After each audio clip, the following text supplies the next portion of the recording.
네, 여러분 안녕하세요. 오늘 여러분께 소개할 책은 이 책입니다. 인간 본성의 법칙이라는 책인데요.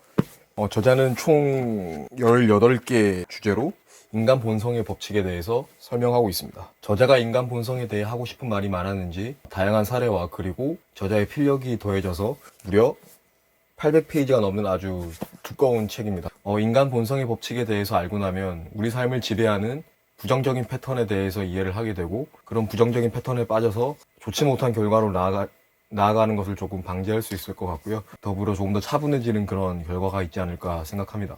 그리고 저자는 약간 자기 개발서적인 그런 느낌이죠. 인간에서 다른 사람이 그런 내비치는 그런 부정적인 패턴을 이해하고 우리가 대응하는 것도 충분히 할 수 있다는 그런 연습 방법도 다양하게 제시하고 있는데 그거는 좀 쉽지 않을 것 같습니다만 한번 만약에 책을 보시면은 그 부분도 같이 한번 생각해 보시는 것도 좋을 것 같습니다.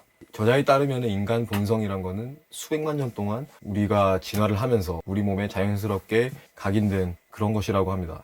그래서 우리가 모르는 사이에 발현하고 또 쉽게 고치기도 굉장히 어렵죠. 과거에는 이런 인간 본성을 억압하고 또 노출을 안 할 수 있었지만 현대에 와서는 좀 어려워졌습니다. 왜냐하면 다양한 사람과 다양한 매체, 다양한 접촉 경로를 통해서 사람들 간의 그런 관계가 굉장히 잦아졌기 때문인데 이제 그런 관계 속에서 우리는 인간 본성의 법칙을 이해를 하고 그 좋지 못한 그런 본성을 조금 더 효율적인 방법으로 개선해 나가는데 이 책이 도움을 준다고 볼 수 있겠습니다.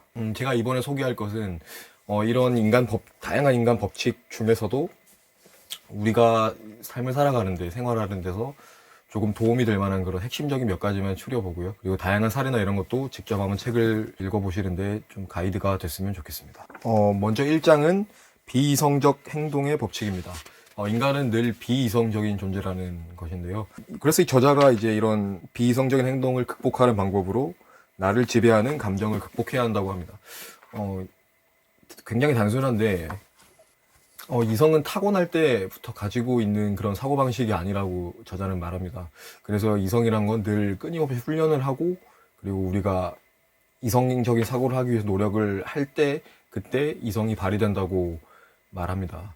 실제로 사회가 개몽되거나 사회가 진보함으로 인해서 이런 비이성적인 행동이 결코 사라지지 않았다는 것에서 우리는 늘 비이성적인 행동을 타고난다고 볼 수 있는데요.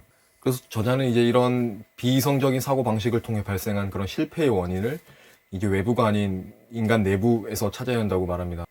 그래서 대표적인 것이 우리 자신의 깊이 각인된 그런 편향성을 극복해야 한다고 합니다. 그래서 저자는 내 안의 편향성을 지각하고 그를 인정을 하고 극복해 나갈 때 이성이 좀 더 발휘될 수 있다고 말합니다.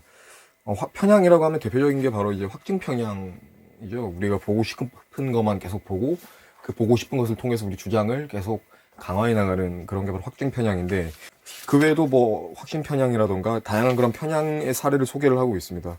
그래서 우리는 이런 편향성이 늘 있다는 것을 인지를 하고 이런 편향성에 빠지지 않기 위해서 이성적인 사고를 끊임없이 할 때 비로소 우리가 부정적인 패턴, 비이성적인 패턴에서 빠져나올 수 있다고 주장합니다. 그래서 이런 편향성을 지각을 하면 우리가 충동적으로 행동하는 걸 조금 줄일 수 있고 그래서 지금 이 순간이나 내일이나 앞으로 미래에 일어날 일도 우리가 느낌대로 하지 말고 이런 이성적인 사고 방식을 통해서 우리 안의 비이성을 극복해 나가야 한다고 말합니다. 이게 첫 장의 큰 주제입니다. 2장은 자아도취의 법칙입니다. 인간은 누구나 나르시시스트가 됩니다. 누구나 자기애에 빠지게 되고 그런 자기애를 극복을 하지 못하면은 저자가 든 다양한 자기 도취자의 유형에 빠지게 되는데요. 예를 들면 스탈린은 통제적 자기 도취자라고 합니다. 그 외에 자아 도취자적인 그런 다양한 사례를 몇 가지 제시를 하고 있는데요.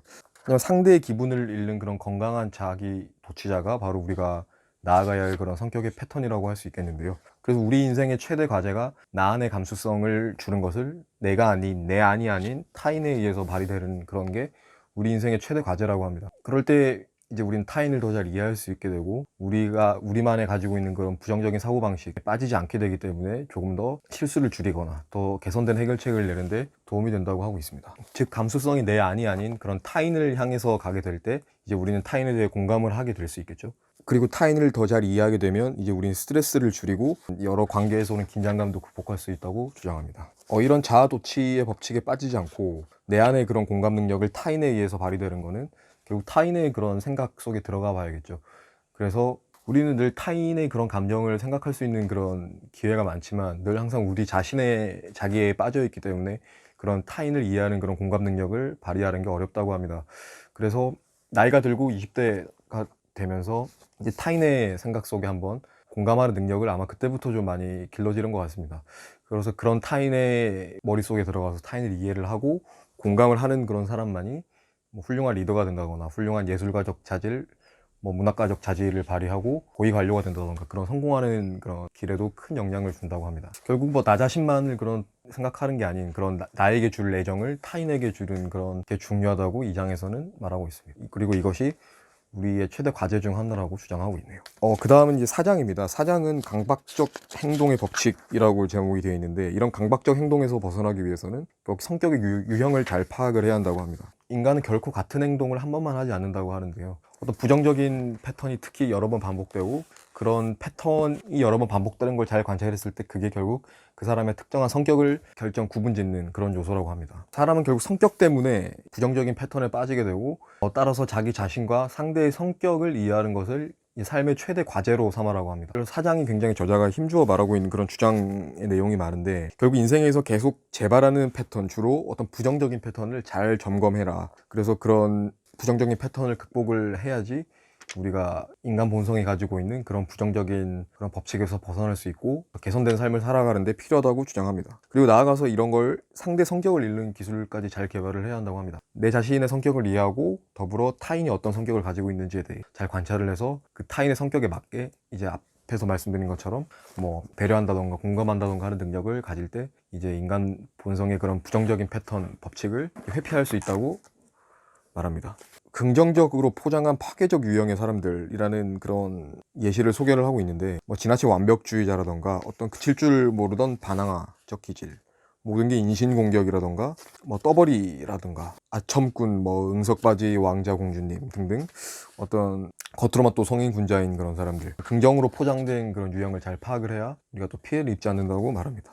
결국 성격이 아니라 패턴을 바꾼다고 하는데, 이제 우리가 이런 반복적인 성격에 대해서 잘 이해를 하면은 아마 조금 더 개선할 수 있는 그런 여지가 충분하지 않을까 생각하고요. 그리고 어떤 부정적인 패턴이 특히 반복되는 게 좋지 못한 그런 성격의 그런 전형적인 유형이 아닐까 싶습니다. 그래서 끊임없이 이제 사람들과 대면할 수밖에 없는 현대 상황에서 이런 성격의 유형을 잘 파악하고 또 극복해 나가는 게 어떻게 보면 삶에서 굉장히 중요한 요인이 아닌가 한번 곱씹어 보게 되는 그런 챕터가 아닌가 싶습니다.